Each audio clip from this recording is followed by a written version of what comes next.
देखिए आज अपन डिस्कस करेंगे TIR टोटल इंटरनल रिफ्लेक्शन। देखिए टोटल इंटरनल रिफ्लेक्शन का मीन क्या होता है, यह कैसे होता है समझिए। देखिए दो तरीके बताऊंगा, दोनों तरीकों से समझना। सपोज ये अपना इंटरफेस है, ये क्या है इंटरफेस, ध्यान समझना, इम्पोर्टेंट टॉपिक है बोर्ड और कंपटीशन एग्ज़ाम के लिए। ये हो गया नॉर्मल, ठीक है। यहाँ है डेंसर मीडियम और यहाँ है रेयर मीडियम।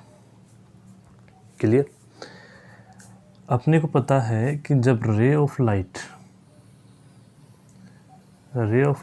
डेंसर मीडियम से रेयर मीडियम में आती है, डेंसर से कहाँ आती है रेयर में, ये डेंसर है, डेंसर से कहाँ आती है रेयर में, तो सीधी की सीधी निकलनी चाहिए लेकिन निकलती नहीं है, अवे फ्रॉम द नॉर्मल हो जाती है। ये हो गई अवे फ्रॉम द नॉर्मल। ये था एंगल ऑफ इंसिडेंस I1 मान लेते हैं, ये क्या हो गया R1, ठीक है। ये बात सबको पता है कि इंसिडेंट रे जब डेंसर मीडियम से रेयर मीडियम में ट्रेवल करेगी तो इंटरफेस से वो क्या हो जाएगी अवे फ्रॉम द नॉर्मल हो जाएगी, ठीक है। एंगल ऑफ इंसिडेंस इंक्रीज करें, ये लीजिए एंगल ऑफ इंसिडेंस इंक्रीज करें, ये हो गया I2 और I2 ग्रेटर देन क्या है I1। अब एंगल इंक्रीज हुआ तो ये अवे फ्रॉम द नॉर्मल और इंक्रीज हो जाएगी, ये लीजिए ये एंगल हो गया R2 greater than R1। Incidence angle और इंक्रीज करें, ये हो गया I3, समझने की कोशिश करना, तो ये और इंक्रीज हो जाएगा R3 greater than R3 greater than I3। Incidence angle और इंक्रीज करें, I4। अब क्या होगा, ये इंक्रीज होगा और एक कंडीशन ऐसी आएगी कि ये इन refracted ray perpendicular to the normal, ये परपेंडिकुलर हो गया, परपेंडिकुलर टू द नॉर्मल या पैरेलल टू द इंटरफेस, यानी ये एंगल कितना हो गया 90 डिग्री। अब इंसिडेंट एंगल की वैल्यू कितनी हो गई, ये रिफ्लेक्टिव एंगल ऑफ रिफ्लेक्शन की वैल्यू कितनी होगी 90 डिग्री। ये जो कंडीशन है कि इंसिडेंट एंगल की एक स्पेशल वैल्यू जो I4 है, इसको बोलते हैं क्रिटिकल एंगल। क्या बोलते हैं? Critical angle. इंसिडेंट एंगल की एक स्पेशल वैल्यू पर after refraction refracted ray perpendicular to the normal और पैरेलल टू द इंटरफेस हो जाती है, ठीक है। उस स्पेशल एंगल को क्या बोलेंगे? Critical angle. अब अगर इंसिडेंट एंगल की वैल्यू और इंक्रीज करें, और इंक्रीज हो गई इंसिडेंट एंगल की वैल्यू, यानी I is greater than IC। अब बताइए रे कहाँ जाएगी? इस एंगल पर मैक्सिमम यहाँ हो गई, अब कहाँ जाएगी? अब इस एंगल पे ये इसी मीडियम में, सेम मीडियम में वापस चली जाएगी। क्लियर? तो अब क्या हुआ? रिफ्लेक्शन। क्या हुआ? रिफ्लेक्शन। हो क्या रहा था? रिफ्रैक्शन। लेकिन इस कंडीशन के बाद में क्या हुआ? रिफ्लेक्शन। यानी इस क्रिटिकल एंगल से ग्रेटर एंगल्स पर, इस क्रिटिकल एंगल से ग्रेटर एंगल्स पर रे का रिफ्रैक्शन न होकर क्या होगा? कंप्लीटली रिफ्लेक्शन होगा। क्या होगा? रिफ्लेक्शन। इसलिए इसको क्या बोलते हैं? Total internal reflection. एक फिक्स एंगल या स्पेशल एंगल जिसे क्रिटिकल एंगल बोलते हैं, उस एंगल से ग्रेटर वैल्यू पर इंसिडेंट रे का रिफ्रैक्शन न होकर क्या होता है? टोटल ही रिफ्लेक्शन हो जाता है। इसे क्या बोलते हैं? टोटल इंटरनल रिफ्लेक्शन, ठीक है। टोटल इंटरनल रिफ्लेक्शन के लिए दो कंडीशन बहुत ज़रूरी है। फर्स्ट, रे कहाँ चाहिए? डेंसर टू रेयर मीडियम में, क्योंकि डेंसर से रेयर में आएगी तभी अवे फ्रॉम द नॉर्मल होगी। क्लियर? सेकंड ये है कि इंसिडेंट एंगल की वैल्यू क्रिटिकल एंगल से क्या होनी चाहिए? ग्रेटर। इस एंगल की वैल्यू इस क्रिटिकल एंगल यानी इस स्पेशल एंगल से क्या होनी चाहिए? ज़्यादा, तभी क्या होगा, टोटल इंटरनल रिफ्लेक्शन। क्लियर। एक डायग्राम तो ये है नॉर्मल डायग्राम। दूसरा समझिए जो बुक्स में या इनमें दिया हुआ है, नॉर्मली अपन डेंसर मीडियम को नीचे मानते हैं क्योंकि डेंसर मीडियम कहाँ होता है, नीचे ही होता है। ये है रेयर मीडियम, ये क्या हो गया, नॉर्मल। क्या हो गया ये, नॉर्मल। समझिए ये नॉर्मल के साथ में जो एंगल होता है उसे क्या बोलते हैं, इंसिडेंट एंगल। रे ऑफ लाइट, ये इंसिडेंट एंगल था I1। रे डेंसर मीडियम से कहाँ जा रही है, रेयर मीडियम। जानी तो कैसे चाहिए थी, सीधी, लेकिन क्या हो जाती है, away from the normal, away from the normal. ये हो गया R1। इसकी वैल्यू इंक्रीज करेंगे, इसकी वैल्यू और इंक्रीज हो जाएगी। ये है I2, ये क्या हो गया, R2। इसकी वैल्यू और इंक्रीज करेंगे तो ये इस कंडीशन में मान लो यहाँ आ गई, नॉर्मल के परपेंडिकुलर या फिर इंटरफेस के पैरेलल। ये कौन सा एंगल हो गया, क्रिटिकल एंगल। अगर इंसिडेंट एंगल की वैल्यू और इंक्रीज करेंगे, ये क्या हो गया, I ग्रेटर देन IC। तो ये जो रे है इसका रिफ्रैक्शन न होकर क्या हो जाएगा, रिफ्लेक्शन हो जाएगा। इसे क्या बोलेंगे, टोटल इंटरनल रिफ्लेक्शन। क्लियर है। तो अब देखिए टोटल इंटरनल रिफ्लेक्शन की डिफिनीशन आप डायग्राम बना ले। वही दो कंडीशन है, डायग्राम ही है, बस डेंसर मीडियम को नीचे लिया, रेड मीडियम कहाँ लिया, ऊपर। उसमें डेंसर मीडियम कहाँ था, ऊपर, रेड मीडियम कहाँ था, नीचे। ठीक।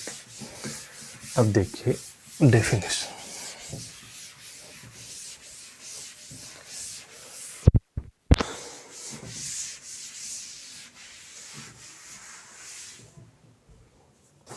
देखिए दिया यार, the phenomenon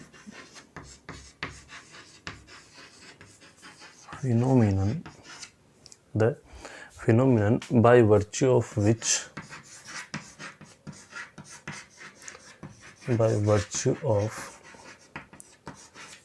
the phenomenon by virtue of which a ray of light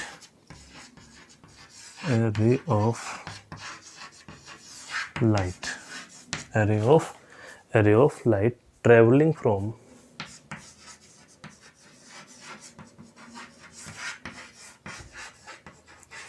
from a denser medium to rare medium,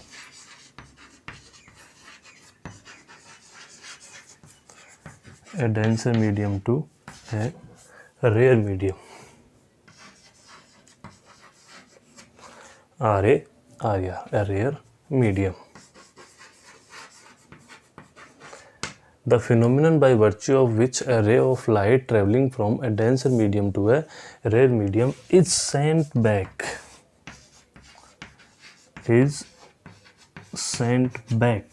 to the same denser medium,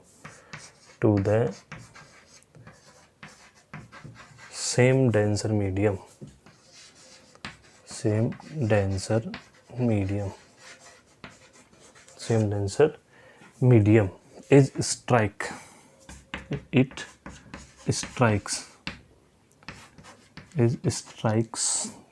the interface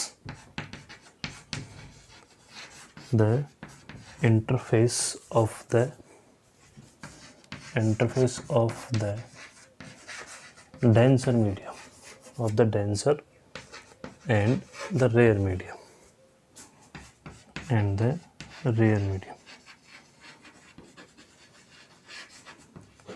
rare medium. ठीक है, rare medium at an angle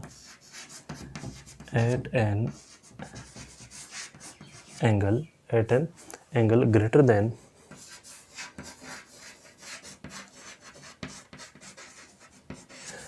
than the critical angle,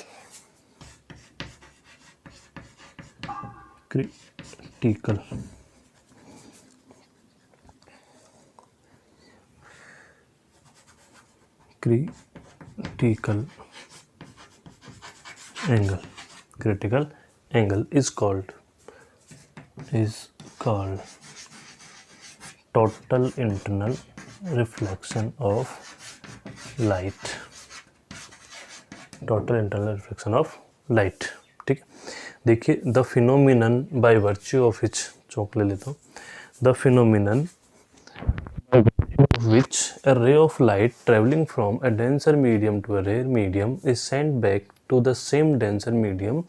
It strikes the interface of the denser and the rare medium at an angle greater than the critical angle is called TIR of light. ठीक है, वही बात, ऐसी phenomena जिसमें light denser medium से rare medium में आए और एंगल है वो क्रिटिकल एंगल से ज़्यादा हो, इंसिडेंट एंगल, तो रे ऑफ लाइट वापस उसी डेंसर मीडियम में चली जाती है। इस फिनोमेनन क्या बोलते हैं? TIR, total internal reflection. ठीक है, टोटल इंटरनल रिफ्लेक्शन की दो कंडीशंस हैं जो मैंने आपको बता दी। फिर देखिए conditions of TIR। Conditions of TIR, first condition है रे ऑफ लाइट कहाँ जानी चाहिए? Denser medium to rare medium. The light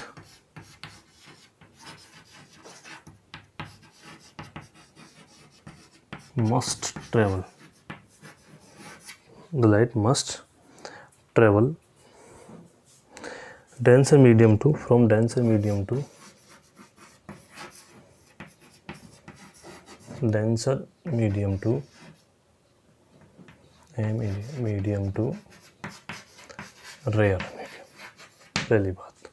ठीक है, दूसरी बात angle of incidence, angle of incidence is always greater than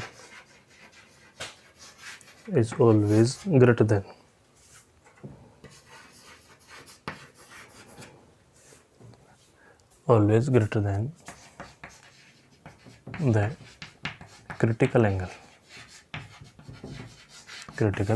I is always greater than IC, तभी क्या होगा? TIR होगा। ठीक है, तो ये दोनों क्या थी?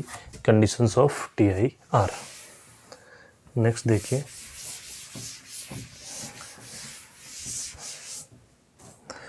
अभी मैंने बताया आपको ये है क्रिटिकल एंगल,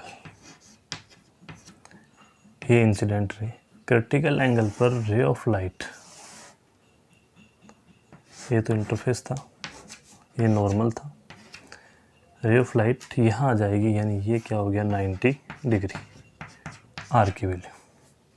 क्लियर? ये था क्रिटिकल कंडीशन। इसके बाद में क्या होगा? रिफ्रैक्शन होगा, और यहाँ भी क्या होगा? रिफ्रैक्शन। तो अकॉर्डिंग टू स्नेल्स लॉ,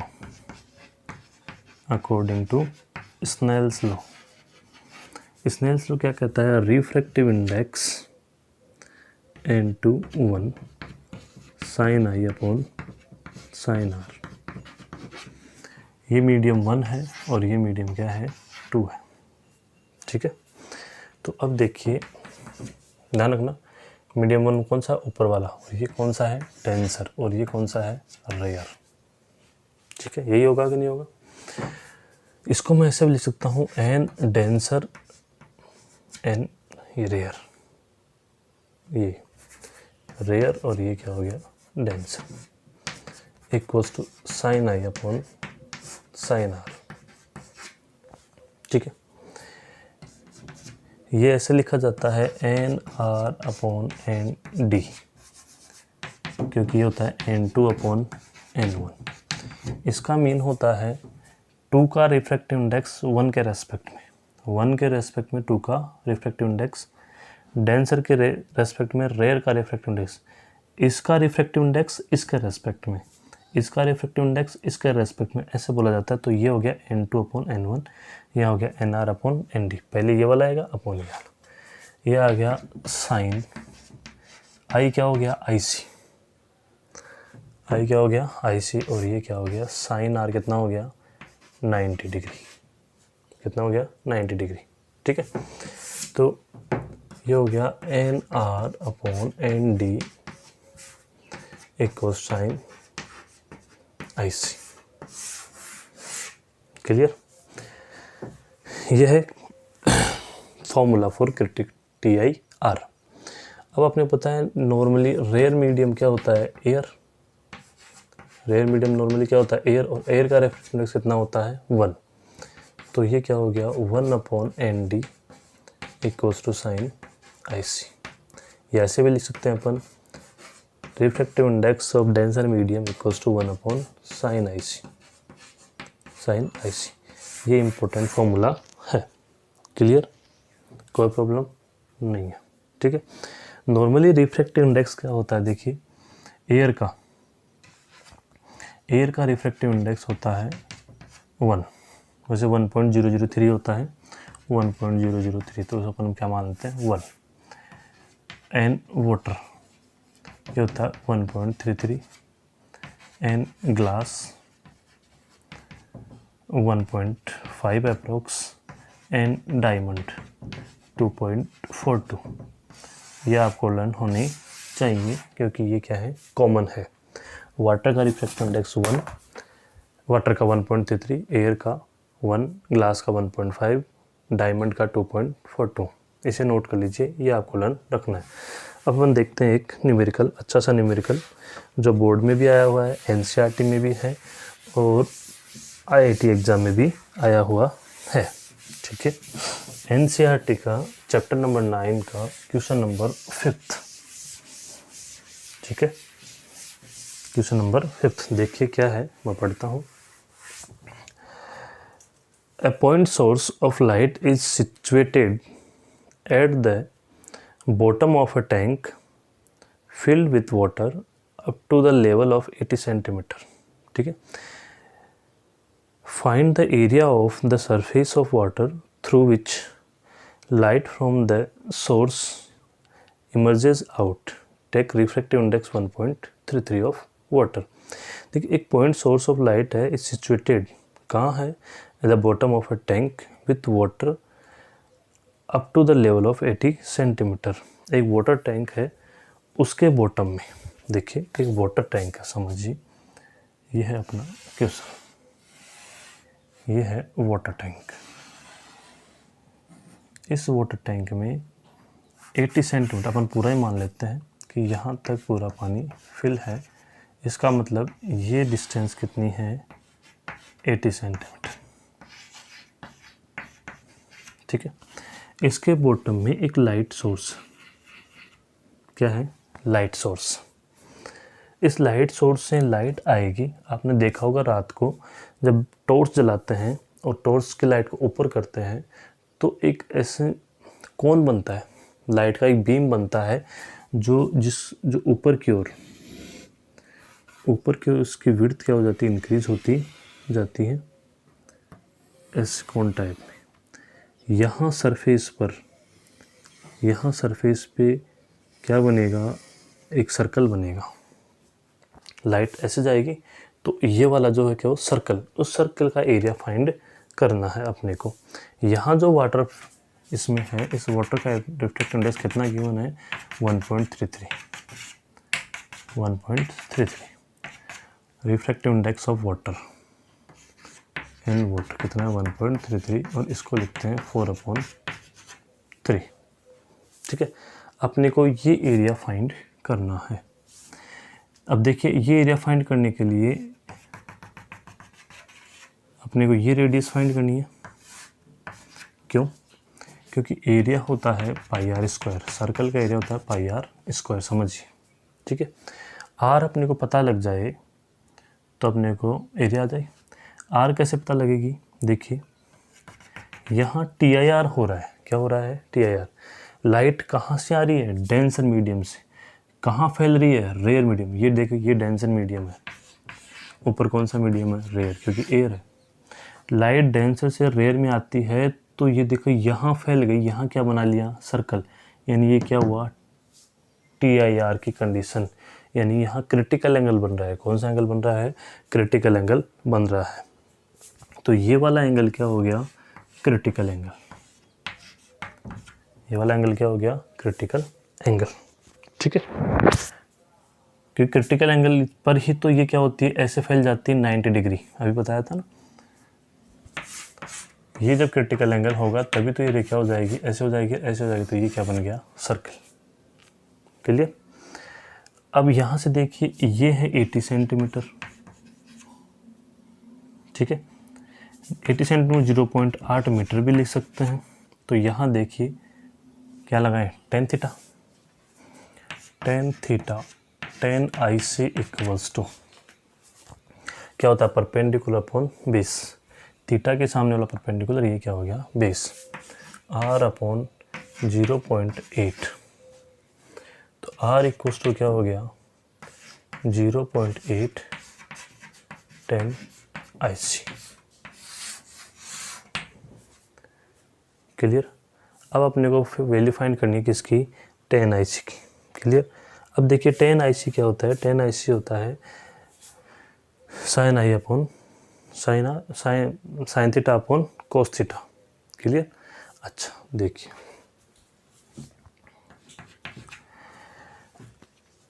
यहाँ से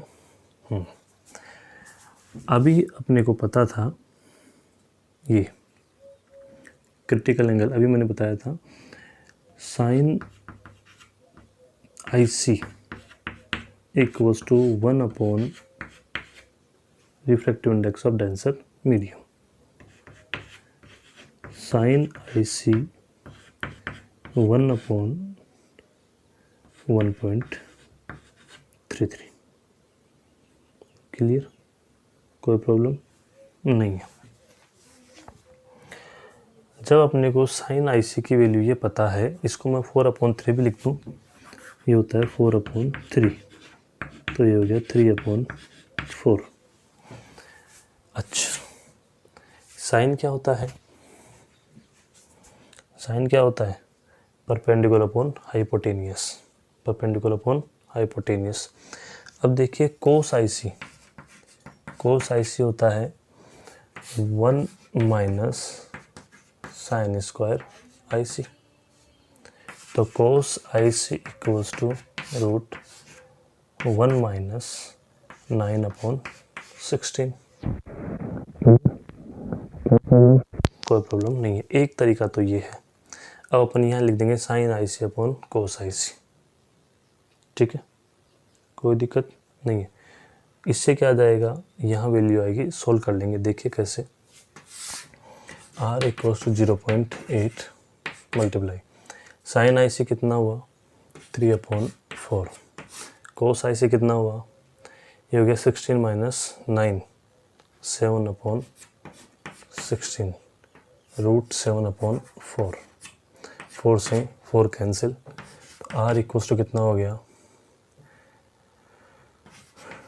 2.4 अपॉन रूट 7। ये मैं इसी सॉल्व कर देता हूँ, दूसरे तरीके से सोचने की जरूरत ही नहीं है। देखो R इक्वल्स 0.8 इंटू 10 IC, 10 क्या होता है sine I upon cos I, sine की वैल्यू 3/4, कोस की वैल्यू ये हो गई, ठीक है। अब आगे देखिए, यहाँ तक नोट करिए, यहाँ तक नोट करिए। अपना डस्टर कहाँ गया, पता नहीं कहाँ गया, देखिए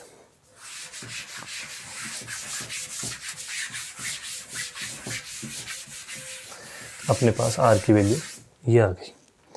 अब ये R की वैल्यू यहाँ पुट कर दें, A equals to 22/7 into R square है, तो 2.4 इंटू 2.4 और 7 का क्या हो गया 7, रूट 7 था, इसका स्क्वायर कितना हो गया 7, R स्क्वायर था। A इक्वल्स टू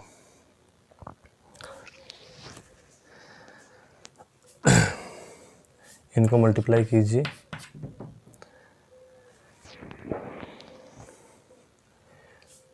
24 9 48 और 9 57 5.76, ठीक है, अपॉन 49। तो A इक्वल्स टू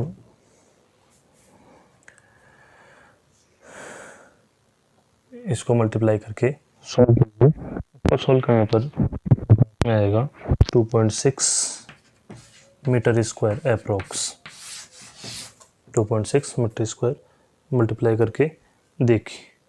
ओके, तो ये इसका क्या आ गया एरिया। Thank you.